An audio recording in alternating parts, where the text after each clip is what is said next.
Hola.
Buenas tardes a todas y a todos.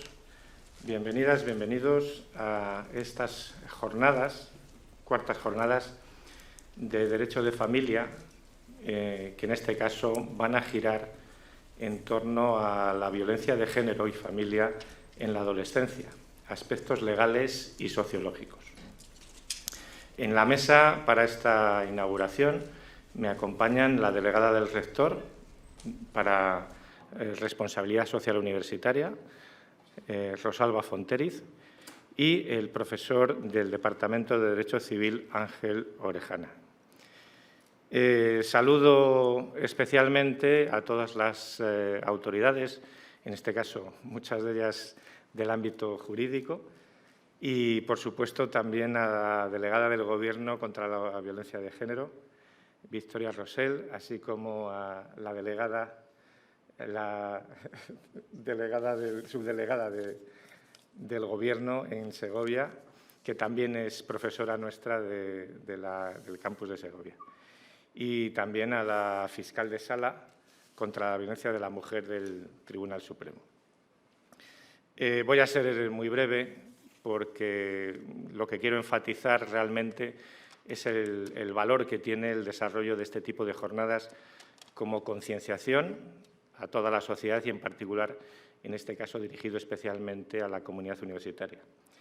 En la Universidad de Valladolid estamos firmemente comprometidos en apoyar la igualdad, la diversidad y la inclusión para cada uno de nuestros estudiantes y todo nuestro personal. Para nosotros es prioritario crear una cultura que sea rica en igualdad, en diversidad, en su sentido más amplio, y que la inclusión sea nuestro marchamo. Defendemos y trabajamos para conseguir un entorno en el que todas y todos podamos sentir seguridad e inclusión, en un entorno accesible que propicie la igualdad de oportunidades para el desarrollo del talento personal y el bienestar de la comunidad, tanto la universitaria como la que nos rodea y a la que nos debemos como universidad pública. Hace pocos días celebrábamos el 25 de noviembre, en el que hemos recordado a las mujeres que han sido asesinadas este año, así como también a las víctimas de la violencia vicaria. Más que nunca es necesario trabajar en la erradicación de esa lacra que atenaza a nuestra sociedad. Como no puede ser de otra manera, la Universidad de Valladolid tiene un compromiso con la prevención y la eliminación de la violencia de género y con la igualdad, como ha expresado la semana pasada con la aprobación por unanimidad en el Consejo de Gobierno del segundo Plan de Igualdad de la Universidad de Valladolid. Para poder llevar a cabo esta tarea, tiene formalizados convenios de colaboración con instituciones como la Consejería de Familia e Igualdad de Oportunidades, lo que la lleva a una colaboración con la Dirección General de la Mujer. Forma parte activa también de la RUIGEU, la red compuesta por las distintas unidades de igualdad de las universidades, que integra a más de 40 universidades españolas con el objetivo de favorecer una universidad más igualitaria. La Universidad de Valladolid colabora con los 4 ayuntamientos en los que se ubican sus 4 campus e impulsa y promueve convenios y acuerdos con entidades, fundaciones y asociaciones para la realización de diversas actuaciones. Además, la Universidad de Valladolid, desde la Unidad de Igualdad y en colaboración con profesoras y profesores de los 4 campus, lleva a cabo a lo largo del curso académico más de 30 acciones formativas en materia de igualdad y lucha contra la violencia de género. Por tanto, quiero reafirmar hoy nuestro compromiso, el compromiso de toda la comunidad universitaria a la que represento, con la prevención de la violencia de género, que tiene que ser parte de nuestro trabajo diario. Sin más, deseando que estas jornadas sean fructíferas y, sobre todo, sean positivas como un medio más para luchar contra la violencia de género, les doy la bienvenida a todos, les doy la bienvenida a todas y les deseo que sean muy provechosas. Sin más, muchas gracias por su atención.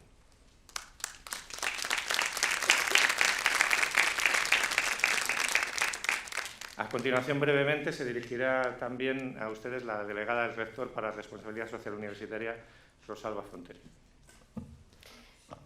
Muchas gracias y buenas tardes a todas y a todos, y muchas gracias a nuestras visitantes por haber aceptado compartir esta tarde aquí con nosotros. Como ya ha adelantado el rector, en la Universidad de Valladolid estamos implicados en la prevención de la violencia de género y en desarrollar el principio de igualdad. Dentro del ámbito universitario, en todos sus ambientes, tanto en la investigación, la innovación y la gestión. Desde la Unidad de Igualdad de la Delegación del Rector para la Responsabilidad Social Universitaria, que fue creada en 2013, trabajamos cada día en la consecución de nuestros objetivos. Por un lado, conseguir a través de la red de igualdad que en cada centro haya una persona de referencia que pueda canalizar las necesidades de su centro y de las personas que lo componen en materia de igualdad y violencia de género. Por otro lado, favorecer la implantación de las actuaciones en materia de igualdad y de violencia de género implementadas en la universidad. Y, por último, establecer el cauce de comunicación efectivo para difundir tanto las convocatorias como las ayudas o como las actividades que realizamos en esta materia. Por ello, a lo largo del curso académico, de manera transversal, se realizan acciones formativas destinadas a promover la igualdad de género y la lucha para la erradicación de la violencia contra las mujeres. Y de esta forma favorecemos que las y los futuros profesionales formados y concienciados contribuyan a generar una sociedad más igualitaria y justa y, por tanto, más democrática. Como ya ha comentado el rector, a lo largo del curso académico se realizan más de 30 acciones formativas de diversa índole, unas de sensibilización vinculadas a la igualdad de género a través del programa de actividades elaborado con motivo del 8 de marzo, que es el Día Internacional de la Mujer, y otras acciones formativas y de sensibilización vinculadas a la problemática de la violencia de género a través del programa de actividades del 25, que gira en torno al 25 de noviembre.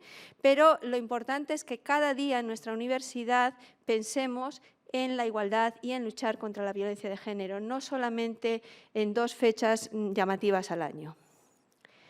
Además, desde 2019, nuestra universidad cuenta con un protocolo de prevención y actuación frente al acoso sexual y acoso por razón de sexo para el alumnado de la Universidad de Valladolid, cuyo objetivo es, por un lado, evitar y tratar de prevenir cualquier actuación de acoso dentro de la universidad y, por otro, establecer un procedimiento aplicable a las reclamaciones que se produzcan relativas al acoso sexual y por razón de sexo. Y quiero aprovechar esta tarde aquí para recordar a nuestro alumnado la existencia de este protocolo y que, por favor, no duden en denunciar y poner en conocimiento de la Unidad de Igualdad cualquier situación de acoso o violencia de género de las que sean conocedores y conocedoras. Muchas gracias.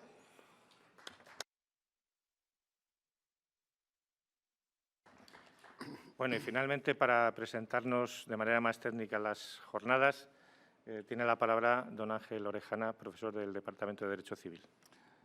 Con su venia, excelentísimo señor.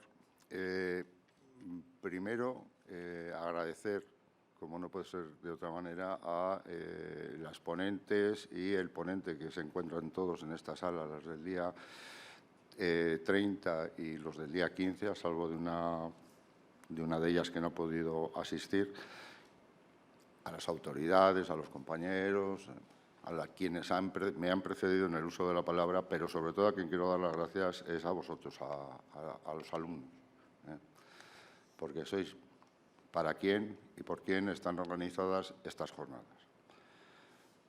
Son las cuartas. Bueno, la primera vez que organicé esto, pues tirando siempre de la amistad, de los muy buenos amigos que uno tiene en los distintos órganos judiciales de Segovia, sobre todo mi queridísima amiga, doña Inmaculada Martínez, fiscal jefe de la Audiencia de Segovia, pues se organizaron las primeras, salieron bien.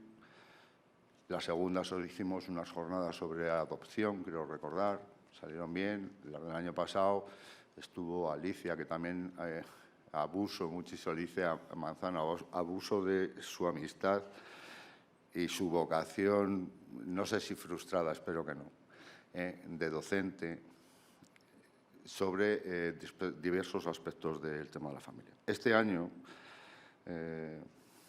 por una serie de celebraciones que se han dado y sobre todo porque no parece que haya, esperemos que sí, pero parece que no hay manera de parar esta lacra social que nos atenaza a todos, que es la violencia de género, y tenía además la oportunidad de traer aquí a estas aulas, a este salón,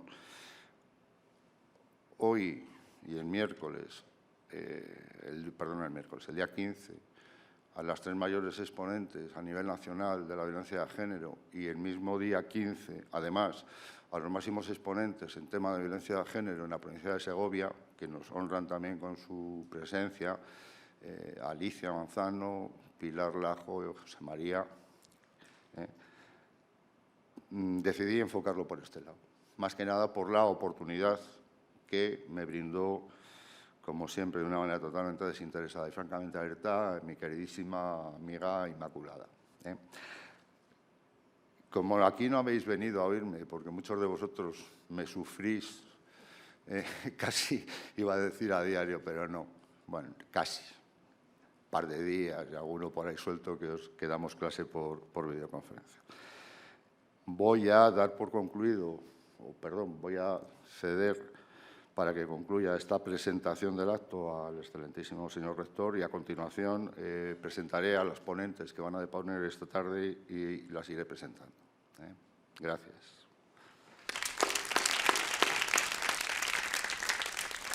Bueno, pues vamos a dar por concluida esta inauguración porque lo que estáis todos esperando es que se inicien las ponencias y únicamente reiterando lo que ha dicho el profesor Orejana, el agradecimiento a todos los ponentes, a todas las ponentes por su participación, por aceptar contribuir con esta participación y también la felicitación de que en el público pues haya una amplia mayoría de estudiantes que demuestra pues, que tienen interés, que están sensibilizados, que quieren informarse, que quieren formarse en esta materia. Así que esto está, como ha dicho Ángel Orejana, está preparado para vosotros.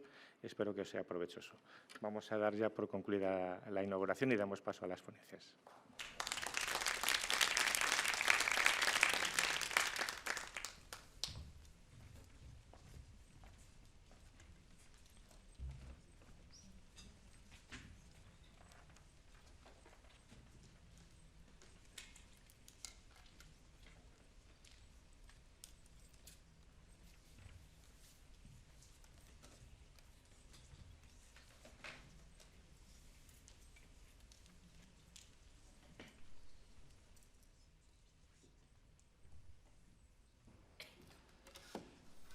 Bueno, buenas tardes otra vez. Como me imagino que ya conocéis todos, esta tarde vamos a tener el inmenso placer de oír a dos de las personas más y mejor informadas en materia de violencia de género que van a deponer para vosotros en dos temas que creo que os van a gustar. La primera sería, empezará la sesión doña Teresa Paramato Martín, que es fiscal de sala delegada de Violencia sobre la Mujer del Tribunal Supremo. Doña Teresa es licenciada en Derecho por la Universidad de Salamanca, ingresa en la carrera fiscal en el año 90, es secretario judicial excedente desde el 91, pasa por diversas fiscalías, entre ellas Tenerife, Valladolid, Barcelona. Se traslada a la Fiscalía Provincial de Madrid, en el destino que hasta mayo del 2005 fue nombrada fiscal delegada para la sección de violencia sobre la mujer. En el 2010 fue nombrada fiscal adscrita a la Fiscalía de la Sala contra la Violencia sobre la Mujer. En el 2018 pasa a ocupar el cargo de fiscal adscrita a la Fiscalía ante el Tribunal Constitucional y en mayo del 2021 fue promovida a la categoría de fiscal de sala y nombrada fiscal de sala contra la violencia sobre la mujer. Va a disertar sobre la protección integral de madres e hijos en el ámbito de la violencia de género. Por favor, Teresa.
También nos acompaña hoy doña María Victoria Rosell Aguilar,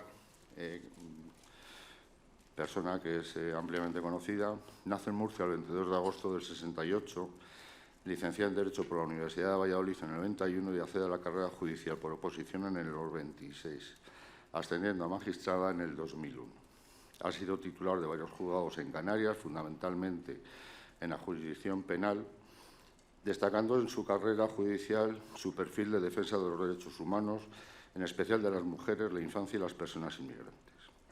Es socia de varias asociaciones como Jueces para la Democracia, etcétera, etcétera, vinculadas con la rama más progresista de las asociaciones judiciales, y formó parte, en nombre de su asociación judicial, en la Comisión del Consejo General del Poder Judicial, que elaboró el primer protocolo contra el acoso en la carrera judicial, publicado en el 2015.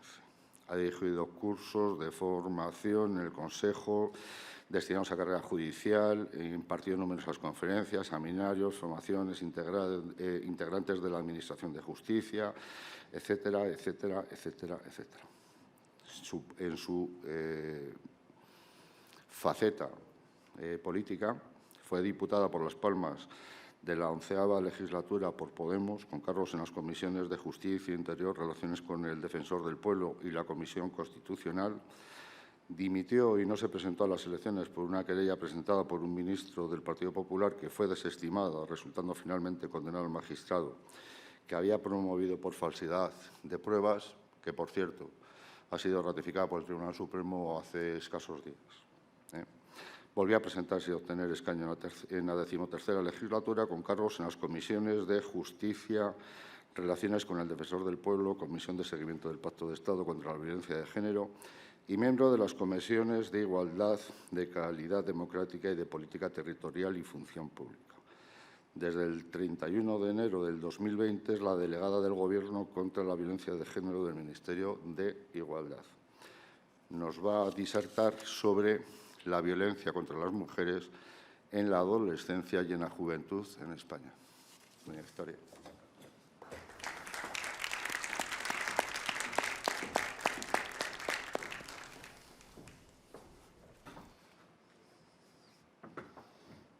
Bienvenidas. Cuando quiera, doña Teresa. Hola, buenas tardes a todas y a todos. Es un inmenso placer estar en este recinto tan maravilloso, tan moderno y tan logrado. Tengo que agradecer la invitación a la Universidad de Valladolid en Segovia, al profesor Orejana, a mi queridísima compañera, la fiscal jefe de Segovia, que sé que es la que me ha propuesto y me ha postulado por mí. Muchísimas gracias por tu confianza y enhorabuena por tu hacer y por el equipo que tienes, que tanta labor está haciendo contra la violencia sobre la mujer aquí en Segovia y lo que aportáis a nivel nacional. Yo creo que cuando hablamos de la protección de las víctimas de violencia de género, y dado que supongo que entre el alumnado que asiste a esta intervención no solamente habrá alumnos y alumnas de cursos avanzados de Derecho, sino de otras disciplinas que tengan interés por la protección, por la violencia de género, la protección, los avances que se están produciendo o las carencias que tenemos, yo creo que a mí me parece fundamental, por lo menos, que conozcáis un poco por qué voy a hablar de protección de las mujeres, de los hijos e hijas, y por qué esa labor incumbe específicamente al Ministerio Fiscal, a la Fiscalía. La Fiscalía tiene muchas labores encomendadas, y para que podáis entenderlo todos los que no conocéis las funciones de la Fiscalía, traigo un par de diapositivas para que lo podáis entender bien. La Fiscalía, de conformidad con el artículo 124 de la Constitución española y también el artículo 1 del Estatuto Orgánico del Ministerio Fiscal, tiene muchísimas funciones, pero una de las funciones fundamentales es la protección de las víctimas y de los testigos. Esa función tuitiva que caracteriza la función del Ministerio Fiscal y que luego se va desgranando en diferentes artículos, en concreto en el artículo 3, haciendo mención a numerosas funciones, entre las que destacan las que os he puesto en pantalla y que a mí me parecen fundamentales para que conozcáis un poco una imagen primera de qué hacemos los fiscales, cuál es nuestra labor y por qué estamos tan preocupados por la protección de las víctimas de violencia de género y doméstica en concreto. Aparte de ejercer las acciones penales y civiles en los procedimientos, nuestro estatuto dice que somos los obligados a pedir la adopción de las medidas cautelares que procedan y las prácticas de investigación que sean necesarias. Y tenéis que entender que cuando hablamos de medidas cautelares, hablamos no solamente de la prisión provisional para garantizar la presencia del investigado o el imputado en juicio o para garantizar el fin del procedimiento, por ejemplo, la incautación de pruebas, la conservación de pruebas, sino que también estamos hablando de una investigación diligente. ¿Por qué? Porque cuando no hacemos una investigación diligente, cuando la investigación que hacen jueces de instrucción y fiscales que coadyuvamos en la investigación, porque nosotros no tenemos la investigación, es deficiente, se genera un espacio de impunidad enorme.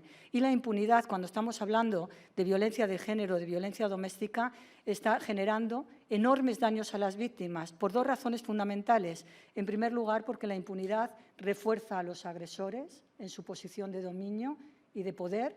Y, en segundo lugar, porque está colocando a las víctimas en una situación de doble vulnerabilidad. Ya no van a confiar en la justicia. Posiblemente les haya costado mucho en confiar en la justicia, pero cualquier fin del procedimiento que no sea una sentencia condenatoria por deficiencias en la investigación les deja a los pies de los caballos y, además, incrementa enormemente la desconfianza en la Administración de Justicia. Tenemos que intervenir en los procedimientos civiles cuando concurren los intereses de personas menores o personas en situación de discapacidad y uno de los párrafos del artículo 3 dice que tenemos que velar por la protección procesal de las víctimas y también de los testigos. Precisamente por eso, cuando la Ley Orgánica 1 del 2004, de la que todos y todas habéis oído hablar, la Ley Integral contra la Violencia de Género, que se llama de Medidas de Protección Integral contra la Violencia de Género, crea una jurisdicción especializada, los juzgados de violencia sobre la mujer, y una fiscalía especializada. Y para que muy rápidamente veáis la imagen de la Fiscalía, lo que hace la Ley Orgánica 1 del 2004 es crear la Fiscalía de Sala, que ahora desde mayo dirijo yo y que tiene entre las funciones más importantes supervisar y coordinar la actuación de las secciones territoriales. Una de las funciones fundamentales de la Fiscalía General del Estado, de las fiscalías especializadas, es la unificación de criterios para poder actuar con una sola línea de actuación toda la Fiscalía de España y, en segundo lugar, coordinar a los diferentes actores e impulsar la coordinación con otras instituciones para procurar la mejor respuesta en todas las áreas. Pues bien, eso lo hacemos desde la Fiscalía de Sala, pero las fiscalías, además, se crean secciones especializadas en todos los territorios, como aquí en Segovia, la sección especializada de violencia sobre la mujer, que tiene por finalidad o por función fundamental intervenir en todos los procedimientos penales y civiles relacionados con la violencia de género. Obviamente, la constitución de cada una de las secciones territoriales depende de las cargas de trabajo y del número de profesionales asignados a las fiscalías, pero sí que estamos incidiendo en una formación continua de todos los fiscales. La Fiscalía General del Estado está haciendo un esfuerzo enorme en la formación de los fiscales, tanto en la formación inicial, cuando los fiscales aprueban la oposición y entran en la carrera, como a lo largo de nuestra carrera con la formación continuada. Y una de las especialidades o, digamos, una de las características fundamentales es que todos los fiscales especialistas de violencia sobre la mujer nos reunimos una vez al año. Este año lo hemos hecho el 15 y 16 de noviembre y esas jornadas o seminarios de especialistas tienen por finalidad debatir sobre aquellos puntos en concreto que están provocando mayor tensión o mayor preocupación que no se han debatido y no se han resuelto en jornadas anteriores. En este año hemos tratado específicamente la protección de los niños y de las niñas y la protección de las madres. ¿Por qué? La protección de los hijos y de las hijas de las víctimas de violencia de género y de las mujeres que sufren víctimas de violencia de género, sin ninguna duda, y ese es el lema que hemos instaurado en esta nueva andadura de la Fiscalía de Sala, tiene que entenderse como un objetivo único e inescindible. Si no protegemos adecuadamente a los niños y niñas que viven en un entorno de violencia de género, no protegemos efectivamente a las madres. Y a la inversa, si no protegemos a las madres, los niños quedan sometidos a unos riesgos impresionantes que vais a ver a medida que avancemos en esta exposición. Esa preocupación no es nueva. Esa preocupación no nos la hemos inventado ahora. Fijaros que en el año 88, cuando todavía existían solamente esas menciones a nivel institucional, a nivel internacional, con la Convención para la Eliminación de todas las formas de discriminación sobre la mujer, la Declaración Internacional contra las formas de violencia sobre la mujer. En España, en el año 1988, el fiscal general del Estado dio una instrucción que sigue vigente y que nos sigue vinculando, que decía, tenía 2 capítulos y uno de ellos los dedicaba directamente a las lesiones que sufren las mujeres en el ámbito de la pareja o expareja, en el ámbito del matrimonio. Y nos decía que, obviamente, la mayoría de esos delitos no se denuncian. Y decía, aquí las instituciones, las administraciones, tienen una carga enorme para potenciar la denuncia. Y luego decía, pero el Ministerio Fiscal, que es el que tiene la obligación de defender a las víctimas, tiene una especial carga en la investigación. Y decía, se requiere a todos los fiscales a que incentiven, adopten las medidas de investigación necesarias para suplir las deficiencias que se producen como consecuencia del silencio al que se suelen acoger las víctimas en los procedimientos penales. Sabéis que uno de los riesgos más grandes o de los hándicaps más grandes que nos encontramos en la investigación y en la respuesta penal es que las víctimas de violencia de género, las mujeres, pueden acogerse a la dispensa de la obligación de declarar. Y el silencio, en muchas ocasiones, provoca la ausencia de todo tipo de prueba.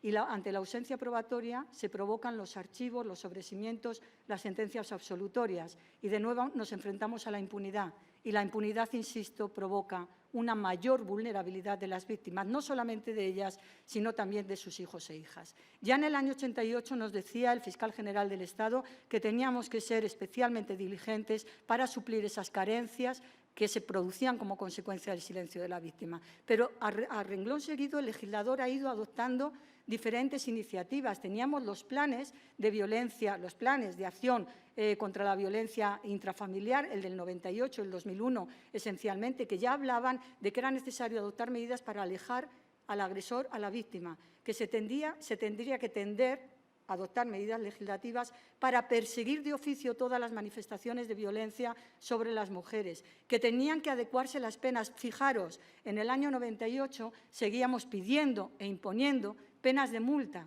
Y esas penas de multa, al final, lo que provocaban era un perjuicio al círculo familiar y, por lo tanto, también a las mujeres y a sus hijos e hijas. Y que se tenían que hacer campañas de sensibilización. Pero, ojo, no se hablaba solo de campañas de sensibilización, se hablaba también de la concienciación de las mujeres para que todas sepamos identificar cuándo estamos siendo sometidas a actos de control, de abuso, de violencia, sepamos reconocerlo y tengamos la posibilidad, y ahora sí, con todo el esfuerzo que están haciendo las administraciones, de acudir a las diferentes instituciones para valernos de esos recursos y salir adelante lejos de los agresores.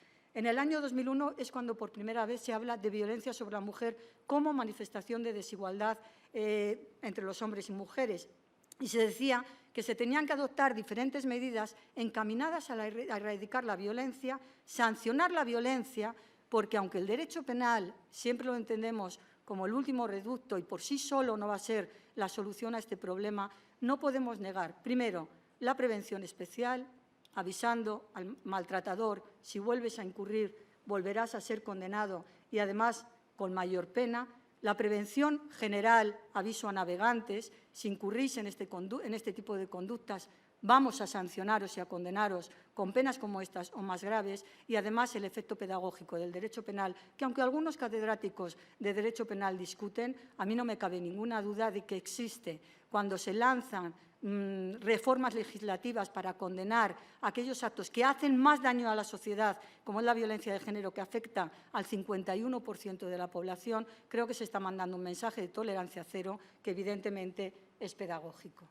Hemos asistido a diferentes reformas que son todas muy interesantes. Fijaros, en el año 2003, en la Ley Orgánica 11 de 2003, se efectuó una modificación en el Código Penal importantísima. Y aquí hablo de ese efecto pedagógico. Se dejaron de sancionar como simples faltas, lo que provocaba normalmente la sentencia absolutoria o el archivo de las actuaciones, aquellas actuaciones, lesiones, malos tratos que no provocaban resultado lesivo o que provocaban el resultado lesivo de primera asistencia y pasaron a ser consideradas delitos. Pero además después se publicó la ley que conocéis todos como la Ley de la Orden de Protección, la 27/2003. Y esa ley es absolutamente fundamental fue una herramienta fundamental en su momento para la violencia doméstica y es una herramienta fundamental para la protección de las víctimas de violencia de género, víctimas mujeres y sus hijos e hijas. Tenéis que pensar que cuando se instauró la orden de protección, que se modificó, se incluyó el artículo 544 ter en la Ley de Enjuiciamiento Criminal y que fue comentada, fue objeto de un trabajo impresionante por la Fiscalía General en la Circular 3/2003, todas las circulares a las que me voy a referir las tenéis colgadas en la página fiscal.es en la pestaña de violencia de género. En esa circular se decía que el elemento fundamental de la orden de protección era la situación objetiva de riesgo. Se tienen que dar 2 presupuestos para que podamos proteger a las víctimas con este instrumento: que haya indicios de delito y que haya una situación objetiva de riesgo. Seguramente que a través de la prensa y a través de diferentes comunicaciones que venimos haciendo todos los que estamos trabajando en la Administración de Justicia, habréis oído en más de una ocasión la dificultad que tenemos los fiscales y los jueces para valorar la situación objetiva de riesgo. En las comparecencias, en la mayoría de las ocasiones, contamos exclusivamente con la declaración de la víctima, si quiere declarar. En segundo lugar, con la declaración del investigado, si quiere declarar, porque también tiene derecho a guardar silencio. Y en muy pocas ocasiones contamos con más elementos, si acaso, con un parte de lesiones, con un parte objetivo de lesiones. Y con todo eso y una valoración de riesgo policial que cada vez está avanzando más, porque cada vez están avanzando los parámetros a utilizar e incluso se mete el riesgo de los menores, con todo eso tenemos que hacer una valoración de riesgo, pero tenéis que tener en cuenta que aunque contamos con una valoración de riesgo policial, primero, esta no es vinculante y segundo, puede no ser la que determine el nivel de riesgo final, porque en la comparecencia pueden darse la vuelta a las cosas. Pueden haber dicho los policías, la valoración de riesgo policial, que hay un riesgo extremo y encontrarnos en una comparecencia con que no declara la víctima, no declara el investigado, no tenemos más elementos de prueba y no poder acreditar la situación objetiva de riesgo. O a la inversa, haber dicho la valoración de riesgo policial que el riesgo es bajo, no apreciado, y resultar en la comparecencia que afloran muchos más elementos que determinan que hay un riesgo grave y que podamos pedir no solamente la prohibición de aproximación, que es la medida penal por antonomasia, sino también incluso la prisión provisional. Luego, la valoración de riesgo es una herramienta muy útil, pero no es la única. ¿Por qué os cuento esto? Porque nosotros, la Fiscalía General del Estado, desde hace muchos años, desde el año 2005, viene exigiendo que se constituyan las unidades de valoración integral forense en todas las provincias y a disposición de los juzgados de violencia sobre la mujer, y que estén a disposición de los juzgados de violencia sobre la mujer, sean juzgados exclusivos o juzgados mixtos, durante las guardias. Necesitamos a esas unidades para que nos ayuden a valorar el riesgo. Y quiero que os quedéis con esta primera reclamación, porque seguiré abundando en la necesidad de contar con expertos en los juzgados de violencia sobre la mujer que nos auxilien en diferentes materias. La ventaja de la orden de protección cuando tenemos indicios de delito y situación objetiva de riesgo es que no solamente vamos a acordar medidas penales, sino que además, si existen niños o niñas menores de edad o personas en situación de discapacidad que convivan con esa mujer, vamos a acordar también medidas civiles. Y en esas medidas civiles el objetivo fundamental es dar una respuesta inmediata a las relaciones paterno-filiales para evitar situaciones de riesgo más grave a consecuencia de la situación de violencia y de la adopción de medidas cautelares. Quiero que penséis en una cosa. Cuando una mujer denuncia un acto de violencia de género, y hablaremos después de datos, normalmente se exacerba el riesgo a la que está sometida por el hecho de denunciar. Cuando se adopta una resolución de medida cautelar, como puede ser la prohibición de aproximación, también se incrementa el riesgo para la mujer y para los hijos e hijas. De manera que es fundamental que se adopten todas las medidas necesarias que acompañen a esa principal para proteger a todo el círculo familiar. Así llegamos a la Ley Integral de Violencia de Género, que todos sabéis que es Pretende dar una respuesta multidisciplinar, integral y especializada a través de la creación de los juzgados de violencia sobre la mujer y también de la Fiscalía, que creó esas unidades de valoración integral forense, que no existen en todas las provincias y en todos los partidos judiciales, pese a que en el Pacto de Estado en el año 2017 se acordó que se constituyeran en el plazo máximo de 2 años. Estamos en 2021 y siguen sin existir en todas las demarcaciones judiciales, y que dedicó además un capítulo fundamental a las medidas de seguridad y protección para las personas víctimas de la violencia de género. Estas medidas hacen referencia a todas las que os podáis imaginar de naturaleza penal, pero también a la suspensión de la patria potestad, la suspensión de la custodia y la suspensión del régimen de visitas, que es en lo que quiero sobre todo incidir. Modificó de nuevo el Código Penal e introdujo una diferencia importante y que fue objeto de muchas críticas. Si os dais cuenta, a partir de la Ley Orgánica 1 del 2004, por ejemplo, en el delito de maltrato, se distingue entre el maltrato que sufre la mujer y el maltrato que sufre el resto de los miembros de la familia. Y se produce una respuesta punitiva distinta, que es muy pequeña, se sube la pena en el tramo mínimo, no en el máximo, y la razón está en que el legislador tiene en cuenta que cuando la violencia la sufre la mujer, se da un plus de antijuridicidad que no se produce en la violencia que sufren otros miembros de la familia. Y ese plus de antijuridicidad está en el entendimiento de que la mujer sufre la violencia como manifestación de discriminación, de relación de poder desigual o de situación de relación de poder desequilibrada. Eso lo dice el artículo 1 de la Ley Orgánica 1 del 2004. Para desarrollar esta ley se dieron 2 circulares que también tenéis colgadas en la página web fiscal.es, que es la circular 4/2005 y la circular 6/2011. Hemos dado un paso de gigantes cuando España ha firmado y ratificado el Convenio de Estambul, que todas y todos habéis oído hablar de él, el convenio del Consejo de Europa sobre prevención y lucha contra la violencia contra las mujeres y violencia doméstica. Y a mí me parece que es fundamental decir una cosa. Aunque el convenio se titula Contra la violencia sobre la mujer y la violencia doméstica, el objeto del convenio es la lucha que sufren las mujeres por el simple hecho de ser mujer o que lo sufren de una forma desproporcionada. Es verdad que el artículo 2 dice que insta a los Estados a que apliquen estas normas también a la violencia doméstica, pero el objeto del convenio es exclusivamente la violencia que sufren las mujeres por el simple hecho de ser mujeres o que sufren de una forma desproporcionada. Y el concepto que da el Convenio de Estambul es mucho más amplio que el de la ley integral, que se ciñe a la violencia que sufre la mujer en el ámbito de la pareja o expareja. Aquí incluye todas las manifestaciones de violencia, también las que se sufren por las mujeres en otros ámbitos, la violencia sexual que sufren nuestras jóvenes y no tan jóvenes en los descampados al salir de las discotecas, pues les ponen el líquido de la violación, que ahora nos están avisando que está tan de moda en Sevilla y que está provocando una actuación policial tan enorme, por ejemplo, o la mutilación genital femenina, o el matrimonio forzado, o el acoso sexual, etcétera, etcétera.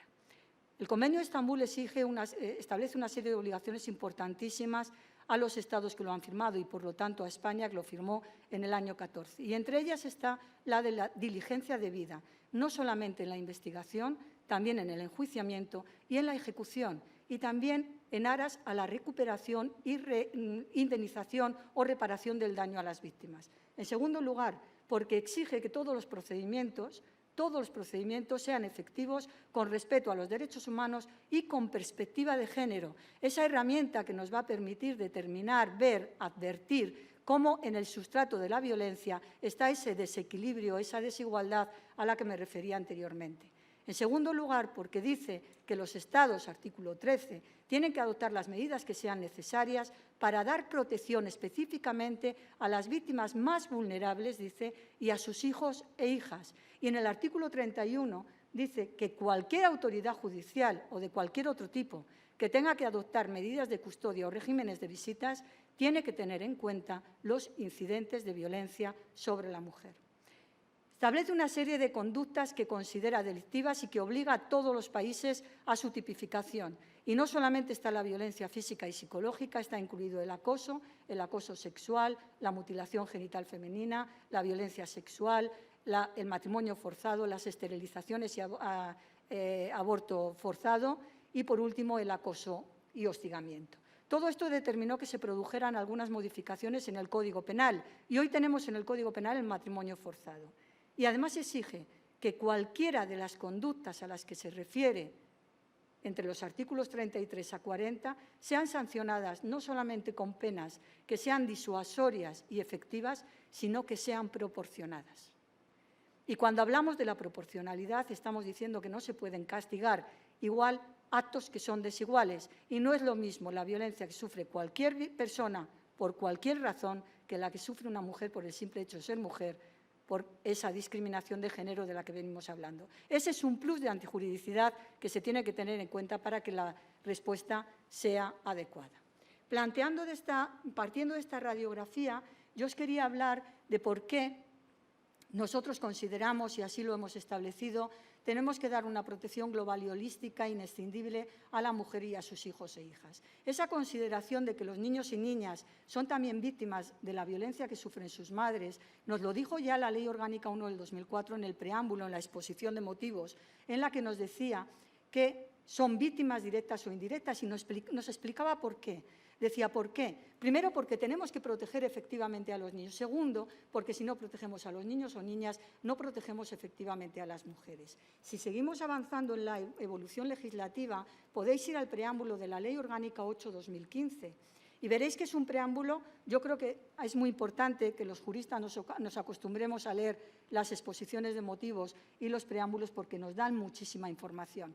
En ese preámbulo, el legislador del 2015 decía: si cualquier maltrato infantil es absolutamente injustificable, hay uno que es absolutamente atroz y utiliza este adjetivo, que es la violencia que sufren los niños cuando presencian violencia intrafamiliar. Es lo que se denomina violencia presenciada, a la que se refiere también un informe muy reciente, el informe de 6 de octubre, una resolución de 6 de octubre de 2021 del Parlamento Europeo, que habla de los efectos de la exposición de la violencia de género sobre los niños y niñas. ¿Sabéis lo que ha dicho el Parlamento Europeo? Que cuando no protegemos adecuadamente a los niños y niñas junto a sus madres, se está incrementando enormemente el riesgo de infanticidio y de feminicidio. El propio preámbulo de la Ley Orgánica 8/2015 decía que teníamos que considerar a los niños y niñas víctimas de la violencia de género también, no solamente porque sufren daños en su salud psicológica, también en su salud física, tienen trastornos fisiológicos, también en su desarrollo de la personalidad tienen problemas de adaptación escolar. Y decía, pero además corren un grave riesgo de instrumentalización. Y decía, cuando las mujeres son víctimas de violencia de género, el riesgo de que sus hijos e hijos sean instrumentalizados para mantener esa relación de poder o relación violenta es enorme. Y hacía alusión a otra cosa, el riesgo de transmisión generacional de la violencia. Cuando los niños y niñas se crían, crecen, se educan, viven, conviven, yo diría malviven en un contexto de violencia de género, aprenden roles. Y cuando son adultos van a reproducir roles de dominación o roles de sumisión. Y eso, sin ninguna duda, es un lastre al que tenemos que poner freno, porque esos niños de mayores y esas niñas van a ser violentos, van a ser personas dominadas o sumisas y van a ser los progenitores de otros niños. Y esto va a ser un ciclo al que no podamos poner fin. De manera que tenemos que empezar a protegerlos enormemente para evitar también ese riesgo de transmisión generacional. Pero además no podemos olvidar que hay otros datos que nos tienen que poner los pelos de punta. Por ejemplo, cuando hablamos de violencia vicaria, que es un concepto que se ha incluido en la Ley Orgánica 1 del 2004 en la última reforma, esa violencia que se ejerce sobre los niños y niñas con la sola intención de hacer el máximo daño a sus madres. 44 niños han sido asesinados desde el año 2013 ahora junto a sus madres o para hacer daño a sus madres. Los riesgos que sufren los niños son muchos más.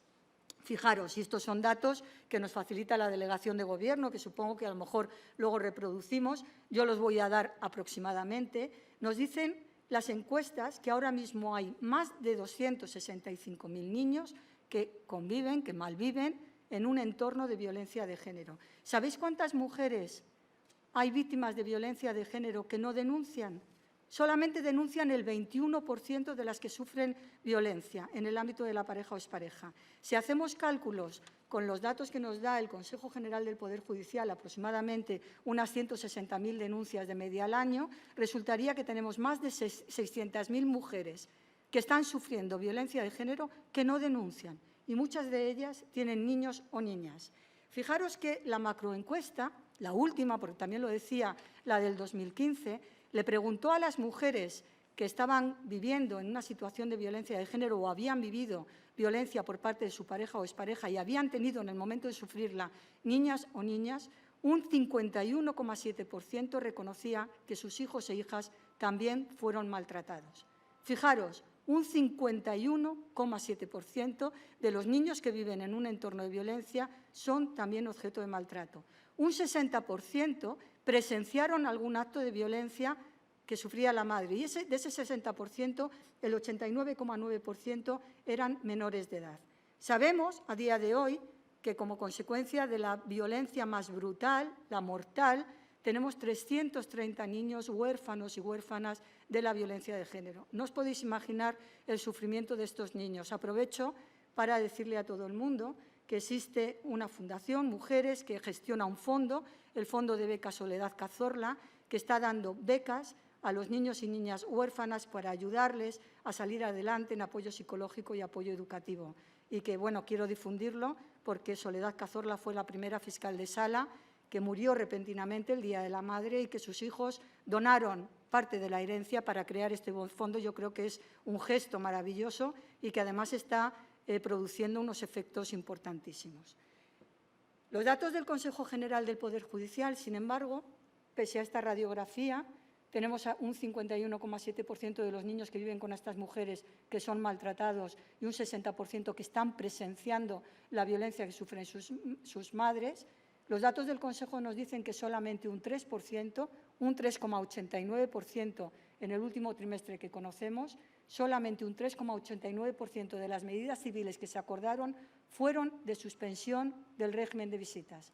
Y, sin embargo, sabemos, porque nos lo dicen muchos más informes, que el riesgo del régimen de visitas cuando la mujer ha denunciado y se ha acordado una orden de protección, una medida de prohibición de aproximación para los niños, es enorme por el riesgo de instrumentalización y por el riesgo de violencia directa a los niños. En el Pacto de Estado del 2017 se aprobaron dos medidas que son fundamentales. La primera decía: se tiene que adoptar medidas legislativas para que se imponga obligatoriamente la suspensión del régimen de visitas cuando se acuerde una medida de alejamiento. Y la segunda, que no se puede acordar nunca un régimen de visitas cuando alguno de los progenitores, cuando el progenitor está en prisión, condenado, decía la medida del pacto, por un acto de violencia doméstica o violencia de género. Hay un informe del Defensor del Pueblo que, si lo leéis, es un informe del año 2019, que lo podéis descargar de la página del Defensor del Pueblo, que es espectacularmente significativo. Este informe se elaboró por el Defensor del Pueblo a consecuencia del asesinato de un niño de 11 años por parte de su padre en la ejecución de un régimen de visitas. Todos tenemos en mente el asunto de la niña de Ángela Carreño, o tenemos el asunto de los niños de Bretón, o los últimos de Ana y Olivia en Canarias, cómo fueron ejecutadas con la simple intención de hacer el máximo daño a la madre.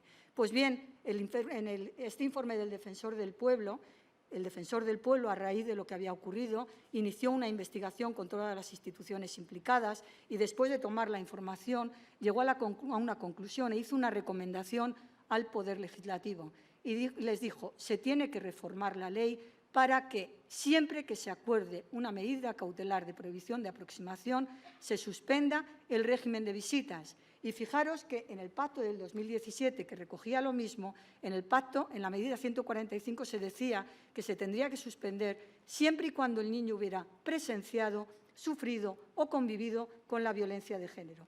El informe del Defensor del Pueblo, en el párrafo 17 de su argumentación, dice que ni siquiera tendría que ser necesario acreditar que el niño ha presenciado, sufrido o convivido la violencia de género para suspender y eliminar todo contacto con el agresor. ¿Por qué? Porque el riesgo a que están sometidos estos niños y niñas se eleva a la enésima potencia en el momento que acordamos una orden de protección. Y lo que no podemos hacer es decir, para no elevar ese riesgo no protegemos a la mujer. No, lo que tenemos que hacer es proteger a la mujer y proteger también a los niños y niñas.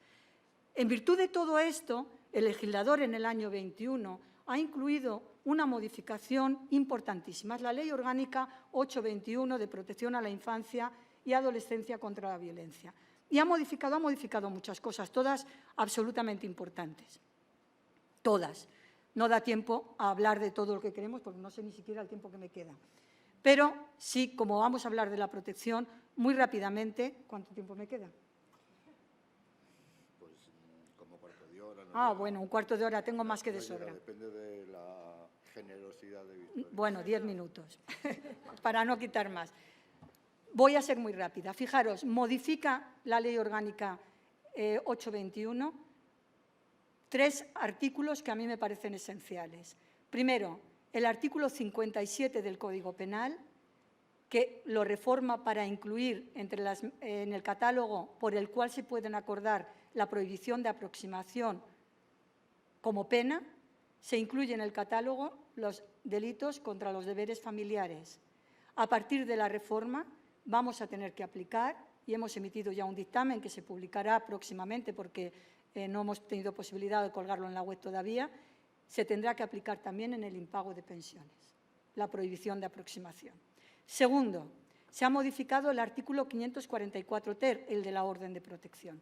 Y en este hemos hecho una nota de servicio, la 121, que debería estar colgada, pero hemos tenido problemas con la página, todavía no está colgada, pero podréis, seguramente en los próximos días podréis consultarla, en la que hemos hecho un análisis de ese precepto desde el punto de vista de ese paradigma al que hemos llegado como consecuencia de todas estas reformas de protección holística y global de los niños y de sus madres conjuntamente. Y, por último, se ha modificado en otra ley, en la Ley 821, de reforma procesal y civil para las medidas de apoyo a las personas en situación de discapacidad, que se ha modificado el artículo 94, 4 y 5 del Código Civil, que es el que regula el régimen de visitas en los procedimientos de separación, divorcio, etc. Vamos a ver muy rápidamente la reforma de la orden de protección. Y fijaros, todo el mundo, cuando se puso en marcha la ley, cuando entró en vigor la Ley Orgánica 821, todos nos fijamos en el párrafo séptimo y nos olvidamos de leer el sexto. Y el sexto a mí me parece que es absolutamente fundamental. Se ha introducido una modificación elemental. Antes se decía que en relación a la adopción de las medidas penales, la prohibición de aproximación, de comunicación, de acercarse a determinados lugares, de residir en determinados sitios, decía el juez, para valorar su adopción, tendrá que adoptarlas teniendo en cuenta la necesidad de protección urgente e integral de la víctima.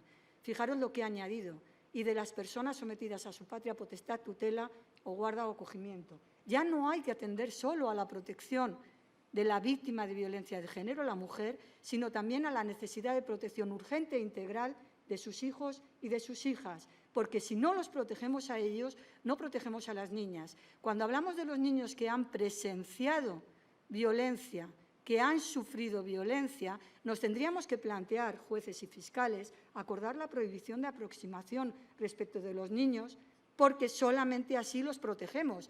Y si acordamos una prohibición de aproximación respecto de los niños, ya no nos tendríamos que plantear si tenemos que acordar régimen de visitas o no, porque por imperativo legal no cabría la adopción de ningún régimen de visitas acordada una prohibición de aproximación.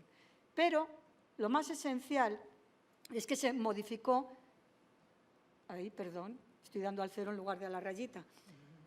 Se modificó el párrafo séptimo. Y el párrafo séptimo es el que hace referencia a las medidas civiles. Os voy a pedir que miréis primero la redacción anterior.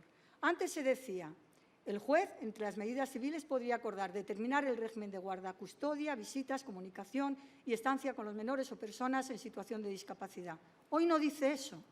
Hoy dice que en la orden de protección el juez podrá adoptar las medidas civiles que consistan en las siguientes. Primero, fijaros, lo he puesto en negrita, esta medida antes no existía, en la forma en que se ejercerá la patria potestad, acogimiento, tutela o curatela. ¿Sabéis por qué ha incluido esta medida el legislador? Antes no se hablaba nada de la forma de ejercicio de la patria potestad. Antes, ojo, estamos hablando de la forma del ejercicio de la patria potestad. En el contexto de la orden de protección no se puede acordar la suspensión de la patria potestad. Si tuviéramos que acordarla, tendríamos que ir a otros preceptos, el 544 quinquies o el artículo 65 de la Ley Orgánica 1 del 2004. Aquí habla del ejercicio de la forma de la patria potestad. ¿Y sabéis por qué creemos? Porque no lo dice la exposición de motivos, el preámbulo. ¿Por qué creemos que lo ha hecho? Porque estos niños y niñas que han presenciado, han vivido, han sufrido, han convivido con la violencia de género, resulta que suelen manifestar problemas psicológicos importantes. Y para que las madres los lleven a terapia o a tratamiento psicológico, se requiere de la autorización de ambos progenitores. Y si no existe una distribución del ejercicio de las funciones relativas a la patria potestad, la madre, que aún teniendo una orden de protección, quiere llevar a sus hijos a un tratamiento, a una terapia psicológica, tiene que ir a un procedimiento de jurisdicción voluntaria en base al artículo 156 del Código Civil para que el juez le diga, pues le corresponde a usted la función de determinar que puede llevar al niño al psicólogo. Para evitar eso, si en el contexto de la orden de protección podemos investigar, preguntar sobre esas consecuencias y distribuir el ejercicio de las diferentes funciones de la patria potestad, evitaremos que las mujeres tengan que acudir a otro procedimiento y dilatar esa terapia, ese tratamiento psicológico que puede erigirse en fundamental. Pero además ya no dice que se pueda determinar el régimen de visitas, no lo dice. Ahora dice determinar el régimen de guarda y custodia, suspensión o mantenimiento del régimen de visitas. Y este fue un problema que determinó que emitiéramos inmediatamente la nota de servicio. ¿Por qué? Porque de la primera lectura todo el mundo entendimos, todo el mundo y reconocemos todos, entendimos, si el juez puede suspender el régimen de visitas, puede no acordarlo. Si el juez puede mantener el régimen de visitas, podrá acordarlo si no existe. Sin embargo, eso no es lo que dice la ley. Si no existe ninguna resolución judicial previa que determine que haya regulado un régimen de visitas respecto del otro progenitor, en el contexto de la orden de protección no se puede acordar un régimen de visitas. Hoy en día, cuando acordamos una orden de protección y no existía un régimen de visitas previo, el juez únicamente puede atribuir la custodia, el uso del domicilio y determinar las pensiones alimenticias, pero se acabó la posibilidad de establecer ningún régimen de visitas con el progenitor investigado, el presunto agresor. ¿Por qué? Porque solamente así protegemos a los niños y a las niñas de la reacción que pueda tener como consecuencia del factor precipitante que puede suponer la adopción de la medida cautelar de prohibición de aproximación. Podría continuar contándoos muchas cosas. Solamente quiero que tengamos todos en cuenta una cosa porque quiero darle ya la palabra a Vicky. Creo que es absolutamente importante que cambiemos nuestra forma de pensar. Cuando estamos hablando de violencia sobre la mujer en el ámbito de la pareja o expareja, si hay niños o niñas que conviven con ella, el primer punto de vista, la primera perspectiva, el primer enfoque que tenemos que darle a nuestra actuación es el de protegerlos a todos ellos. Los niños y niñas son también víctimas de esa violencia. Pensar que un maltratador puede ser un buen padre es todo lo contrario a lo que nos están diciendo los estudios, los expertos y las estadísticas. No podemos ponernos de perfil, tenemos que reaccionar contundentemente. Si después de la orden de protección, con mayores elementos de juicio en el procedimiento civil, se advierte otra cosa, se repone la situación. Pero lo que no podemos es hacer a la inversa. Por si acaso no vamos a quitarle las visitas al padre. Las visitas nunca se pueden entender como un derecho del progenitor, es un derecho de ver. Más bien es un deber de mantener a los niños en un buen entorno no violento. Entender que los niños tienen derecho a vivir en un espacio libre de violencia y cuando el progenitor, cualquiera de los progenitores, en este caso el progenitor de violencia de género, ha actuado de esa forma, tenemos que tener en cuenta el riesgo de los niños y niñas para actuar en su protección. Es imposible que nos pongamos de perfil.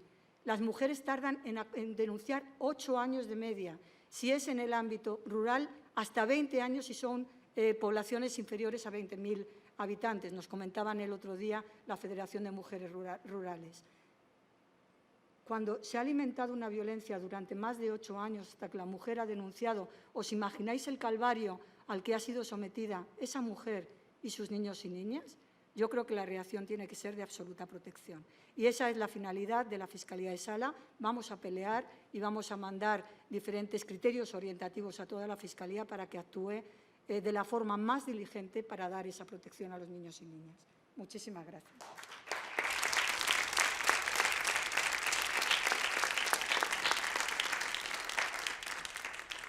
¿Puedo pasar el ordenador aquí? Y quitar esto, si puedo. Creo que sí.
Bien, pues muchísimas gracias. Es un placer estar aquí. Quería dar las gracias al señor rector magnífico de la Universidad de Valladolid por acogernos en esta universidad, que es la mía, fue la mía donde estudié Derecho y por lo que siempre es un placer poder volver a las aulas. Hacía, bueno, desde mucho antes de la pandemia que no pisaba una universidad y es un placer que sea esta. Por supuesto, a todo el equipo organizador, a Ángela, a Rosalba, a Inmaculada, a Pilar, que también la acompaña, Pilar Lajo, otra fiscal, y de violencia sobre la mujer, y a todo ese trabajo invisible que hace posible todas estas jornadas. Me ha encantado que hicierais mención en el cartel a Gracia, su autora, porque eso se hace poco, y que una alumna haga un cartel y se le haga referencia, me parece muy buena práctica. Me alegro mucho de que esta universidad tenga protocolo antiacoso, que es algo de gran valor y que queremos que tengan todas las empresas y espacios y centros de estudio y de trabajo de España. Por supuesto, es un placer compartir mesa con Teresa Peramato, la fiscal de Sala de Violencia sobre la Mujer y una gran experta en la materia que les ha expuesto, porque además bueno, lleva mucho tiempo trabajando en esta materia. Y a mí me gusta escucharla porque como yo en realidad soy magistrada, son todo el currículum que ha leído Ángel, en realidad son 20 años de magistrada y 2 de delegado, menos de 2 de delegado del Gobierno contra la Violencia de Género y en conjunto menos de 6 meses en el Congreso de los Diputados, que es que parecía al revés. Y entonces yo tiendo a contar la parte que mejor sé, que es la del juzgado, la de la orden de protección, la de las unidades de valoración forense integral. Pero les tengo que reconocer que desde que soy delegada del Gobierno contra la violencia de género he descubierto toda otra parte de la Administración dedicada a la violencia de género que, si bien es cierto que nunca puede incidir en penar al agresor, eso en un Estado social y democrático de derecho es exclusiva, obviamente, de la jurisdicción penal, sí puede y debe, en ese deber de diligencia debida que nos dice… Me voy a quitar la mascarilla mientras hablo yo, porque me estoy ahogando. En ese deber de diligencia debida que nos dice el Convenio de Estambul, sí puede y debe ofrecer otras puertas de salida de la violencia a las mujeres que no están en condiciones de denunciar o aún no lo están. Cuando hablamos de trata de seres humanos, siempre hablamos del restablecimiento y la reflexión. Primero hay que restablecer a esas mujeres y niñas rotas y después hay un periodo en el que tienen que decidir si denunciar o no a pues a la mafia que la ha traído, a su tratante, etcétera, ¿no? Si está en condiciones de colaborar. Creo que esa es una clave tanto para la violencia de género como para la trata y todos los delitos de género, ¿no? Toda la violencia, pero no solo para los delitos. Y entonces, de esta otra parte que coordina la Delegación del Gobierno contra la Violencia de Género, de toda una actividad de la Administración destinada a la protección integral de las mujeres, a la prevención, a la detección precoz, porque se verbaliza más violencia ante los servicios sociosanitarios que ante la policía y los juzgados. Entonces, evidentemente, un médico puede decir que su paciente es víctima de violencia de género, no necesariamente tiene que ser una sentencia judicial, pues todo este otro estado, porque cuando la mujer verbaliza la violencia es el primer paso para salir de ella, la concienciación, el autorreconocimiento. Y la delegación, con esto ya empiezo la presentación, es a nivel de Eurostat una Other National Authority, solo estadística, solo el INE en España, el Instituto Nacional de Estadística, y la Delegación del Gobierno contra la Violencia de Género tienen esta condición de autoridad estadística reconocida por Eurostat, que tiene unos requisitos de todo tipo tremendamente rigurosos. Y por eso estamos siempre muy empeñadas en el equipo de delegación, que tiene un equipo magnífico al que nunca me cansaré de reconocer, pequeño pero magnífico. Estamos empeñadas en transmitir, no la parte que yo conozco y que de antes y que transmite perfectamente Teresa o los equipos que van a intervenir el día 15 de los juzgados de violencia sobre la mujer, sino esta otra parte de datos que son esenciales para poder hacer políticas sobre los datos, no sobre fake news, no sobre bulos, sino sobre datos. Entonces, la violencia de género en la adolescencia, vamos a intentar hablar de eso, de su magnitud, de sus características, para conocer la realidad, esa realidad que intentamos cambiar. Los datos oficiales los acaba de mencionar Teresa Peramato: 44 menores, niños y niñas asesinados desde el 1 de enero de 2013, que los computamos. Las mujeres se computan en España desde 2003, que tiene muchísimo valor, ya más de 15 años de sucesión estadística para ver cómo evolucionan las políticas, pero menores y huérfanos desde 2013. Bien, pues son 44 menores asesinados, 5 en 2021 y 330 huérfanos desde el 1 de enero de 2013 hasta el día de hoy, 24 de ellos en lo que llevamos de 2021.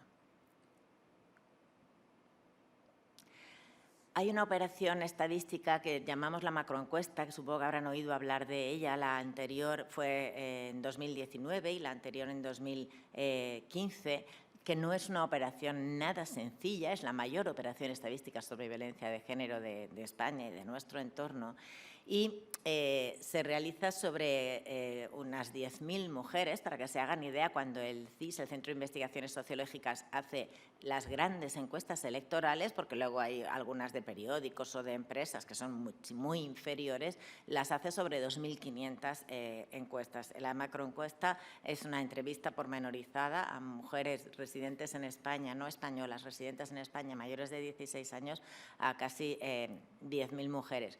Lo digo también porque a veces vemos entrevistas en titulares de prensa que dicen 1/3 de la juventud, el 80% de las niñas, que o sea, está muy bien realizar estudios, pero que a lo mejor se han hecho sobre una muestra poblacional de 300 personas y además elegidas por internet diciendo pincha aquí, te regalo y entras en el sorteo de no sé.